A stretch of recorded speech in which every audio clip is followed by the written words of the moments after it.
হাসি খুশি ছেলেকে নিয়ে খুশি মনে রিপোর্ট আনতে যাচ্ছি ব্যাঙ্গালোরে ডাক্তারকে দেখেছিলাম, উনি রিপোর্ট করতে বলেছিলেন এমআরআই, সেই রিপোর্ট আনতে গেছিলাম।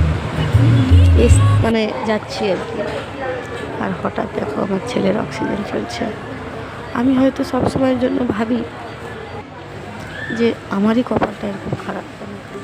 সত্যি কথা বলতে গিয়ে শুধু আমার কপাল নয়, ভগবান যাদেরকে স্পেশাল চাইল্ড দিয়েছে তারা সত্যি ভাগ্যবতী। হয়তো তাদের কষ্ট হচ্ছে, দুঃখ হচ্ছে, কারণ ভগবান জানে কষ্ট সহ্য করার ক্ষমতা তাদের মধ্যে আছে। তো আমি সব মায়েদের বলবো, যাদের যাদের স্পেশাল চাইল্ড, তোমরা মনে কষ্ট পাবে না আমার মতো।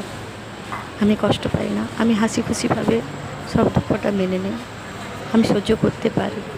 তাই তো তাদের মতন সন্তানদেরকে আমাদের মতন মায়েদের কোলে দিয়েছে, কারণ ওরা ভগবান জানে আমরাই পারবো ওদেরকে নিয়ে দৌড়াদৌড়ি করতে, লড়াই করতে।